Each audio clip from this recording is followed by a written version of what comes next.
Welcome back to the Word for the Valley podcast. My name is Jordan, and we've been listening to Pastor Mike teach in depth through the book of Matthew. Now, how did Jesus minister? Well, the scriptures tell us that Jesus' ministry consisted of teaching, preaching, and performing miracles. Well, in this episode, Pastor Mike will explain what each of these meant and how important they were to Jesus' ministry. Let's dive in at chapter 4, verse 20.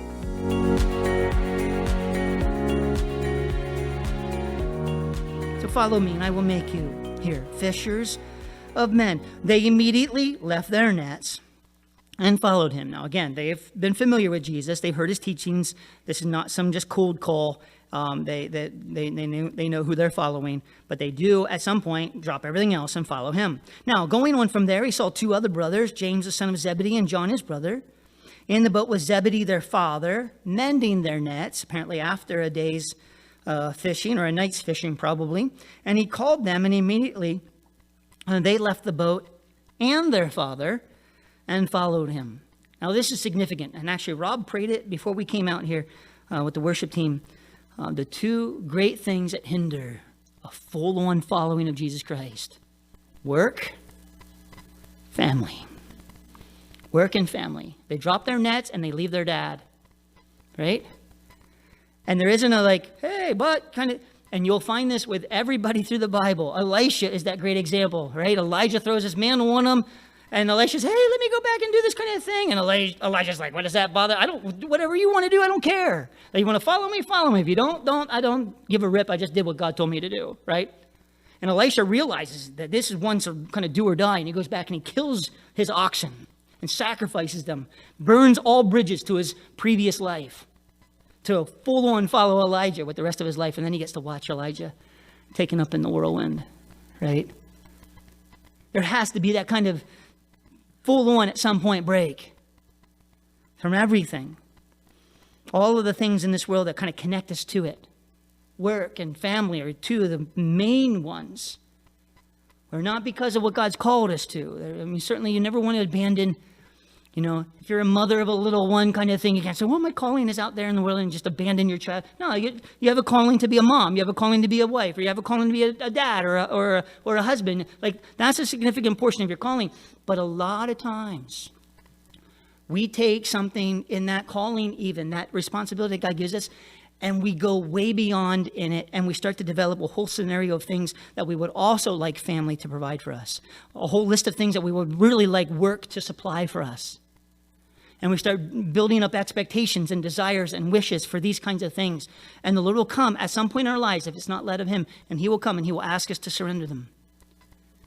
And again, I said this on Wednesday night, the number one thing I've seen in the life of the church in central Pennsylvania, I don't know if it's this way everywhere, where people will literally walk away from things that they told me they were called to do, is primarily and almost always for family. But my mom doesn't like it. Or my kids don't want to do this.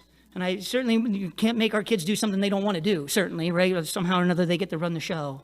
Or we can't do this. It's going to be a sacrifice. It's going to be a painful thing. It's going to be a hurtful thing. And I won't make as much money there. What's going to happen to my 401k there, and these kinds of things. And the Lord eventually, at some point in our life, says, listen, you're just going to have to trust me. And you will decide whether or not to take the step or stay where you're at. And if you stay where you're at when the Lord is asking you to take a step, then you will stagnate where you're at until you're willing to make that sacrifice as well. Work and family. Left the boat and their father. So he's got a lot of cleaning up to do to fix the rest of the nets. Now, verse 23, Jesus went about all Galilee. Now here, this is how Jesus did his ministry. And it will be the basic premise for how the disciples execute ministry when they are kind of sent out to do things on their own as well. So it's kind of a model in many ways. We'll see it again in Matthew chapter 9. Jesus went about all Galilee first, teaching in their synagogues. The word teaching here is didasko in the Greek, okay? It's didactic teaching. You do understand if you've had any training or teaching, education along these lines, there are different methods of teaching.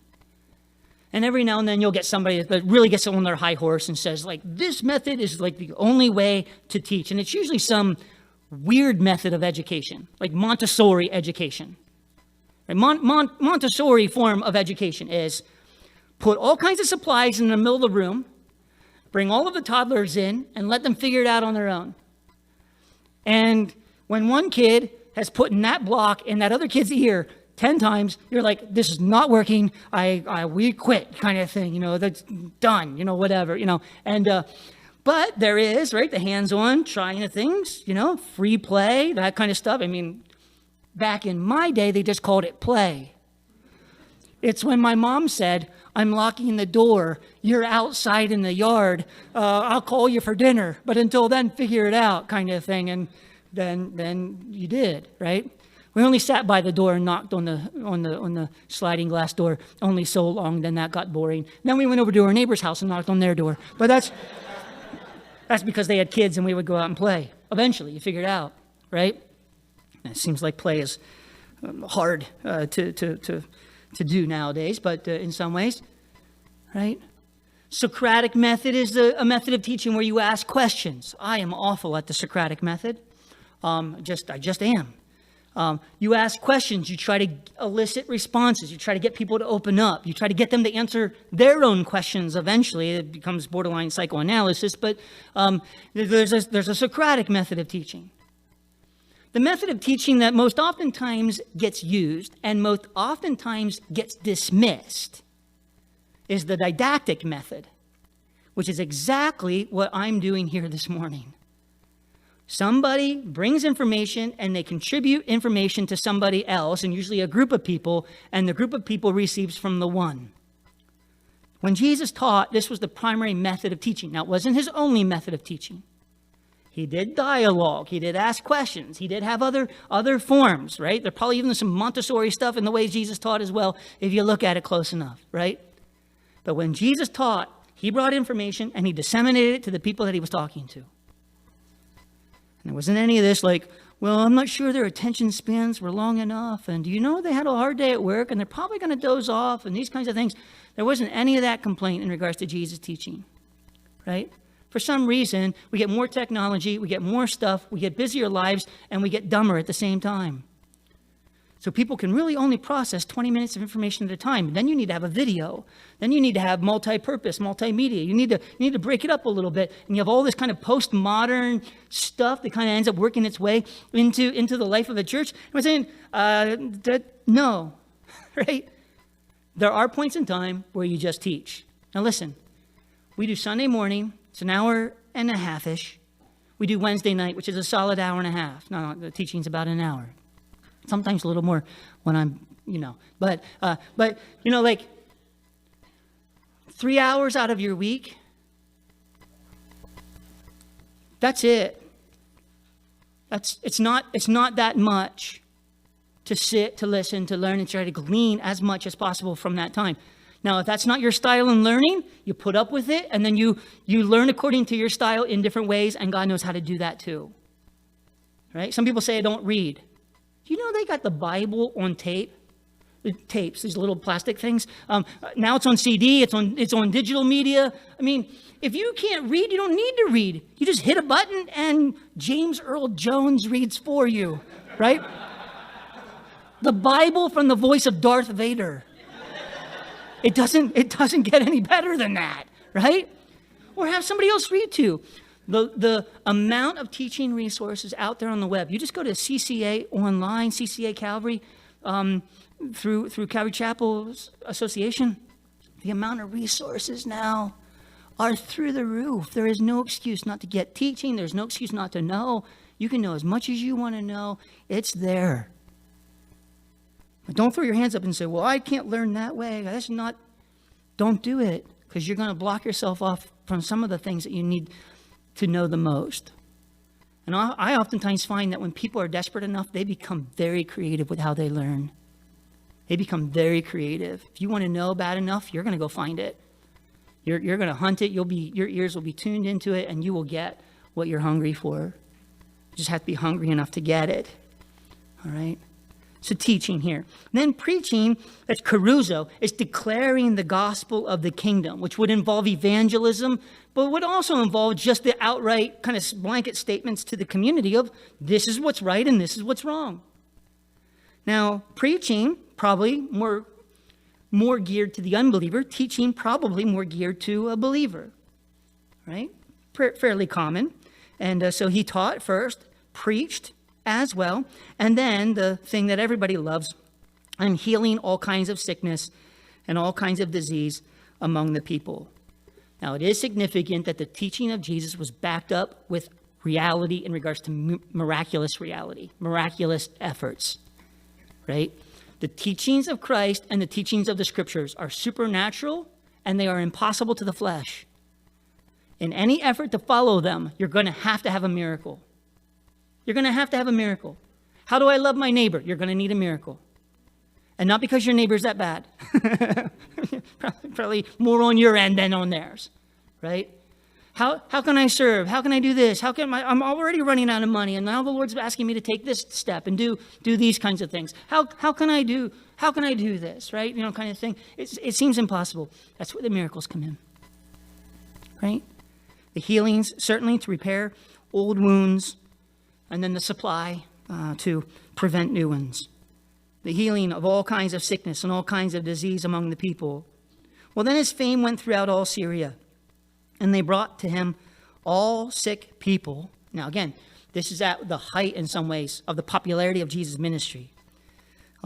All sick people coming from Syria. So they're coming from Gentile territory into the northern part of Israel, coming just to see and hear and bring their people around Jesus. All sick people who were afflicted with various diseases and torments, and those who were demon-possessed, epileptics, and paralytics, and he healed them. Now, we could take a lot of time to dig into some of these things, but let me just make this point. Look, he healed all the sick who were afflicted with various diseases and torments. That's their physical ailments. Jesus Christ is able to heal from physical ailments.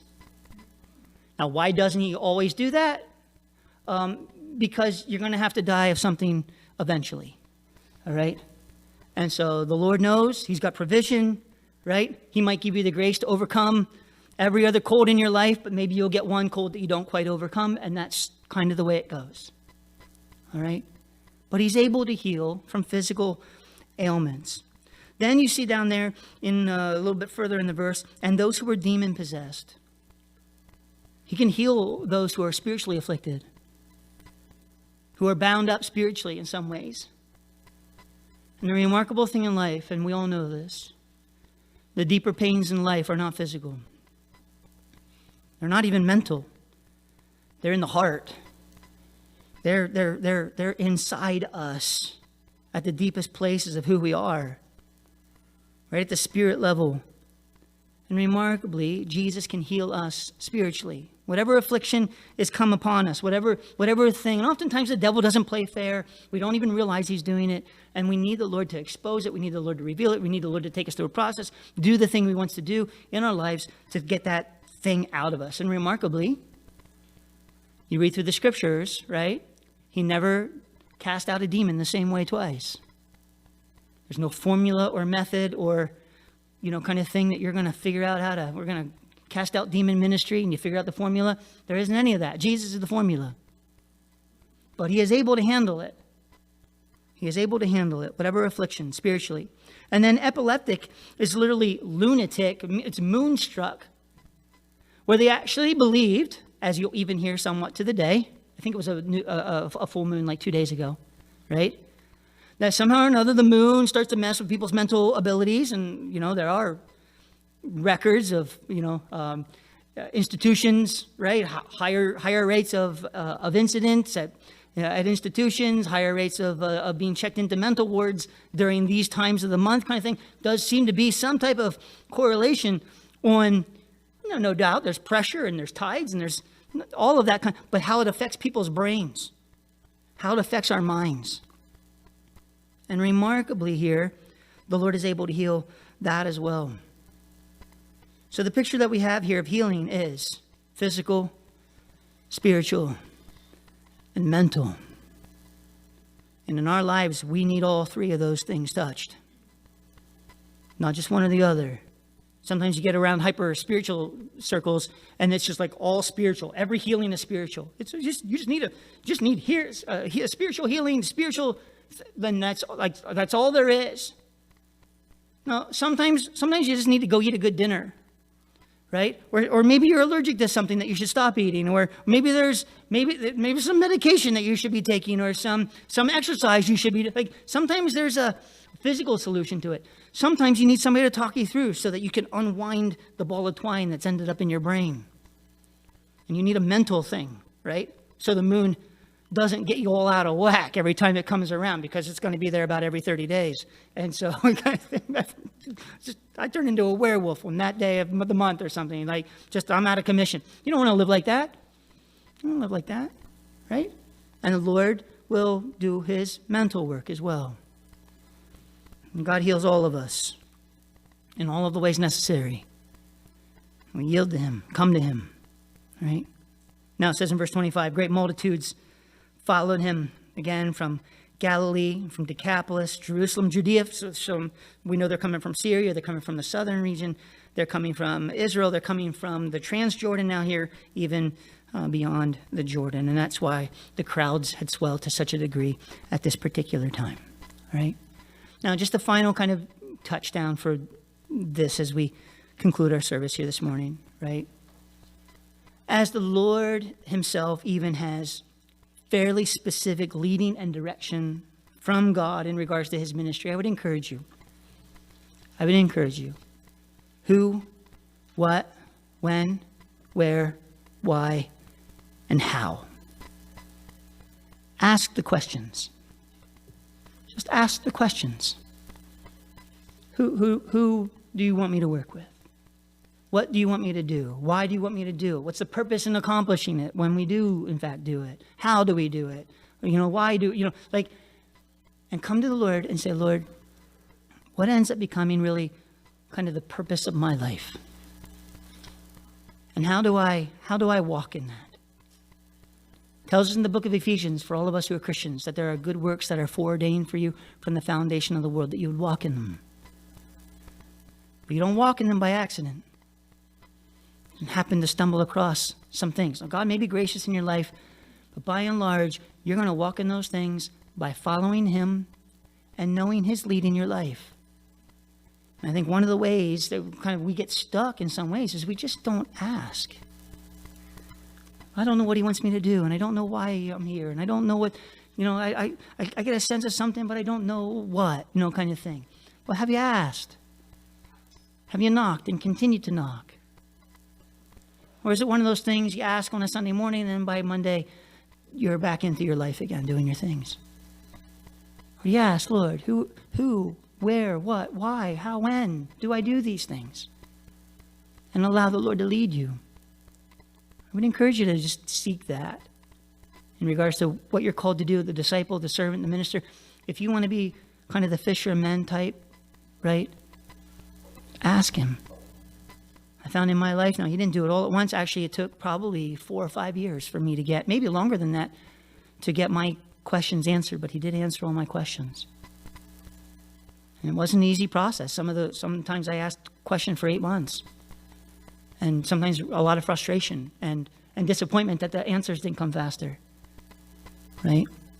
But I cannot imagine living life without having a sense to know that I am right where God wants me. And not just because, this kind of this weird, like all things work together for good kind of thing that people do. Like God's in control of everything. Like that's usually a cop-out to not taking responsibility for the things that they're supposed to do, right? You know what I mean? If you don't, that's fine. But I think there should also be this deliberate, I want to know that I'm doing what you want me to do. Because I want to walk in the center of your will. And I do, in fact, want to walk with Jesus, right? And allow him to detail that out so that you can be right with him, all right? Because there's a lot of other goofy stuff going on in this world. And it can take you left and right really fast. And you'll end up somewhere where you don't really want to be, doing stuff that you don't even like doing. But now all of a sudden you got a mortgage, you got bills to pay, and you just feel stuck. And it's not where the Lord wants you at all. And how do you get from where you're at to where he wants you to be? You have to ask. Okay, we discovered that Jesus' teaching, preaching, and healing ministry were significant because they were central to his mission and calling. And Pastor Mike pointed out that two important things that can keep people from being fully committed to God's mission and calling for their lives are work and family. And he cautioned us against relying on those things because one day the Lord will ask us to surrender those things as well. Okay, that's all for now. Thanks for listening to the Word for the Valley podcast. So long, everyone.